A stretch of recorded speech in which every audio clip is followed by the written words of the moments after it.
депутаттар, урматтуу сессиянын катышуучулары, 22-жылы 11 сессия өткөрүлүп, 77 токтом кабыл алынган. Токтомдордун баары аткарылып келүүдө. Аткарылбаган токтомдор боюнча кыскача маалымат берип коеюн. Бүгүнкү күндө 2 токтом аткарылбай келет. Биринчи токтомубуз биз автобус сатып алуу, электробустар сатып алуу боюнча аткаруу бийлигине тапшырма берип, буга чейин 1 жыл мурун токтом кабыл алып бергенбиз. 7% кредит менен автобустарды алууга макулдук берилсин, жана ошол автобустар келсин деп, ошол токтомубуз бүгүнкү күндө аткарылбай келүүдө. Ошондой эле дагы бир токтомубуз Россиялык куруучулар союзунун.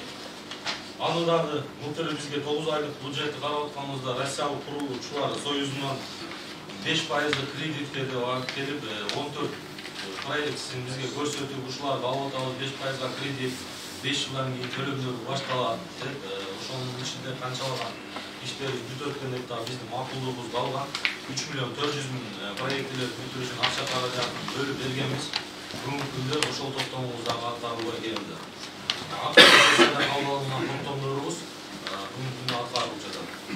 Ошондой эле жана шаардык кеңештин аткарылган иштери боюнча президентибиздин жарлыгынын негизинде адамдын руханий адил-аклагын жана дене тарбиялоо жөнүндө жарлыгынын негизинде биз Жалал Абад шаардык кеңешинин депутаттары 7 областтын 2 республикалык маанидеги шаарларды, ошондой эле 5 областтын маанидеги шаарларды ынтымактуу жана ден соолук үчүн бири-бири менен тааныштык, кызматташуу негизинде иш-чара уюштуруп, аны 15-июнда өткөрүп, ийгиликтүү өткөрүп, бүгүнкү күндө биздин депутаттарыбыз ар областтын маанидеги шаарлар менен республикалык маанидеги шаардын депутаттары менен тыгыз келип иштешип келүүдө. Кыскача ушул урматтуу кесиптештер жана сессиянын катышуучулары биздин 2022-жылда аткарылган иштерибиз. Көңүл бурганыңыздар үчүн баарыңыздарга рахмат.